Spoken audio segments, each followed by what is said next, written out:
변증법 대신에 삶이 도래했고 의식 속에서는 뭔가 다른 것이 생겨나야 했다. 제가 이 문장 정말 좋아했었는데요. 지금도 그렇습니다. 이때 이제 변증법이라는 것은 논리, 이념, 사상 뭐 이런 거에 메타포로 볼 수 있고 삶은 삶인 거죠. 근데 이렇게 삶과 이념, 관념과 삶의 변증법, 대립은 지하생활자의 수기부터 지하로부터의 수기에서부터 이제 계속 얘기가 됐던 건데 그렇다면은 라스콜리니코프가 지금까지는 이 변증법에 탐닉했었는데 이제 이거는 없어지고 그냥 삶으로 넘어가는 것인가. 그 다음에 이제 그가 삶으로 넘어가는데 소냐가 이제 동반자처럼 이렇게 있는 거잖아요.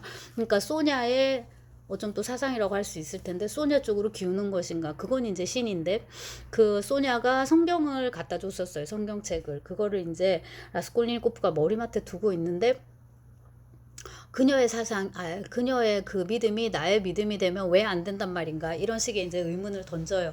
그럼에도 불구하고 그 성경책을 또 펴지는 않는단 말이에요. 그래서 이 대목에서 그 작가가 뭐라 해야 되나? 그걸 이렇게 표기하면 되는데 표기하지를 못해요.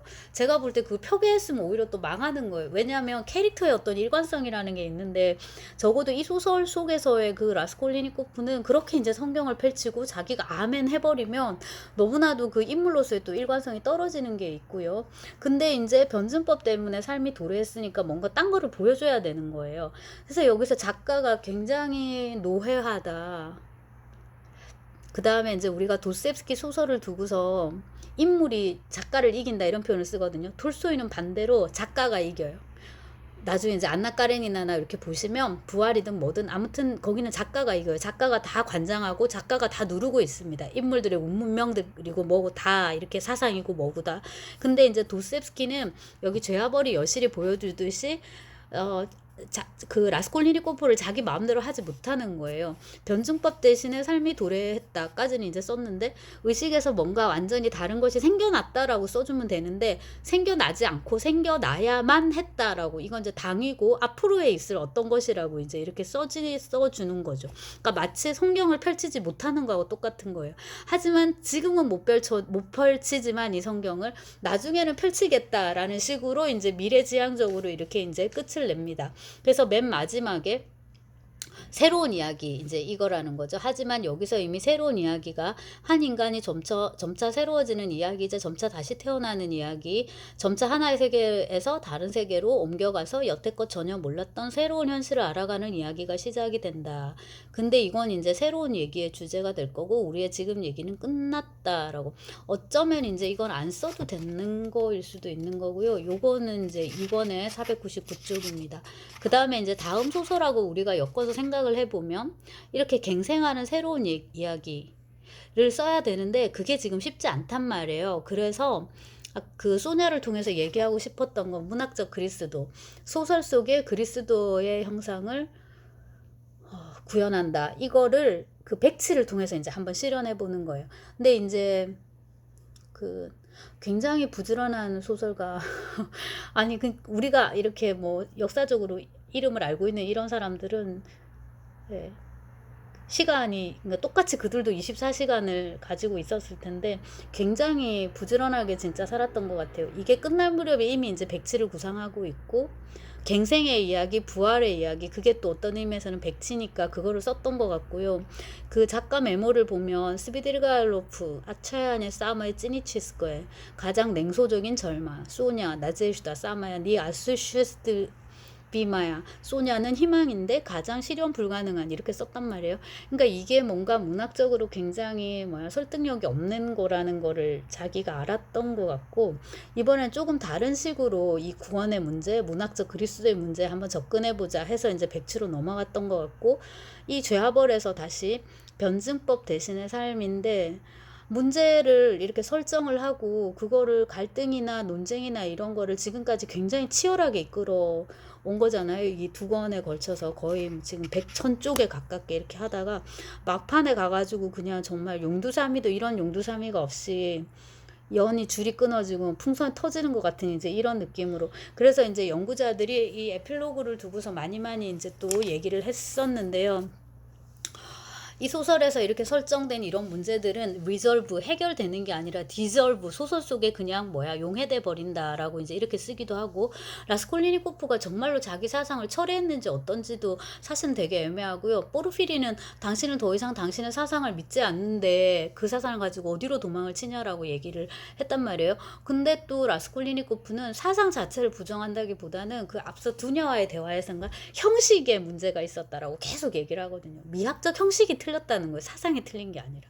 그러니까 노파를 이렇게 도끼로 죽이지 않고 뭔가 다른 식의 실행을 했다면, 다른 식으로 실행을 옮겼다면, 이 사상을 담을 다른 미학적 형식을 내가 떠올렸다라면 이렇게 망가지진 않았을 텐데 라는 이제 미련을 되게 가지고 있었고, 저도 이제 그게 있어가지고 지금 책에 계속 네, 어릴 때도 그랬고 지금 봐도 그런데, 아무튼 이제 여기선 요 정도까지 하게 되는데요. 전체 그림을 놓고 보면은 이 이념의 변증법이 삶의 변증법으로 이제 넘어가는 걸로 그렇게 이제 볼 수도 있고, 그럼 삶의 변증법에 대해서 이제 써줘야 되는데 이거를 또 도스토옙스키가 할 수가 없는 거예요.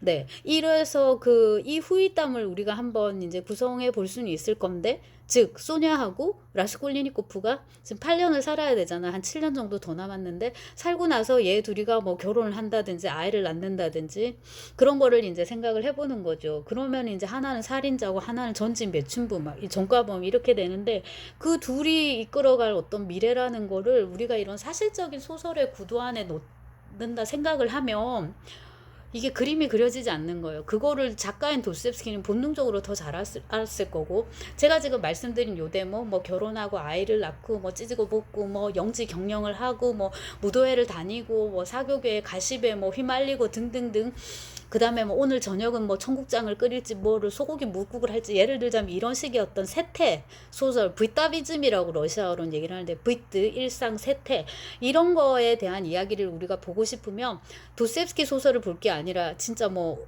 어디 우물 가서 숭늉 찾는다고 그럴 게 아니라 톨스토이나, 그 다음에 단편이긴 하지만은 단편을 엮으면 장편 못지않은 소설을 쓴 체홉이나 그런 쪽으로 이제 가서 뒤져야 되고요. 도스토옙스키는 결과적으로 관념의 변증법에 대해서 이제 쓴 거니까 삶의 변증법은 그냥 제시만 한 채로 이렇게 끝을 낸다라고 볼 수 있습니다. 그래서 어떤 의미에서는 작가의 입장에서도 이른바 넘어서는 거는 완료되지 못했다. 결국 넘어서지 못하고 저편을 바라보고 있지만 결국 그건 이제 신의 세계겠죠. 그 다음에 이제 까라마조프에 나오는 표현을 빌자면 비유클리드적인 어떤 세계인 거예요. 평행선이 쭉 가다가 원래 만나지 않아야 되는데 어느 지점에서 만날 거예요. 그리고 이제 칼 세이건의 코스모스 이런 이제 세계인 거죠. 우리가 알 수 없는, 그러나 존재하는 것이 명백한, 또 존재했으면 좋겠는 그런 세계. 로 넘어가지 못하고 넘어서지 못하고 이제 그걸 이렇게 바라보는 거죠. 네. 이렇게 넓은 우주에 이런 지적인 능력을 가진 존재가 인간밖에 없다면 이 공간의 낭비가 너무 심한 거잖아요. 그럴 리가 없어. 우주에는 뭔가 있을 거야. 그것도 우주적인 세계. 이 도스토옙스키의 세계에서는 그게 이제 신적인 세계. 그래서 이런 어떤 근대의 아포칼립스를 극복하려는 이제 작가의 시도 가 굉장히 치열하고, 이제 이게 지금까지 소설을 이끌고 온 원동력이었는데, 에필로그 자체의 문학적인 형상성은 떨어지지만은 이건 소설이잖아요, 여러분. 예. 어떤 실용적인 성취를 내야 되는 그런 장르는 아니에요. 근데 이제 그랬지만 그걸 극복하고자 했지만 그런 이제 여러 가지 근대적인 갈등을 제시하는 한 방식, 그게 이제 신적인 어떤 대목인데, 그거에 대한 열망은 이제 충분히 제시한 걸로 이렇게 보이고, 에필로그를 통해서. 그래서 작가는 이거를 쓸 수밖에 없었을 거예요. 그러니까 누군가 편집장은 야 너 이거 걷어내 이렇게 할 수 있었을 거예요. 실제로 그러진 않았지만, 근데 나중에 악령 쓸 때는 그렇거든요. 이 부분은 빼라고 이렇게 이제 얘기를 하고 작가도 또 뺐었는데, 여기 이제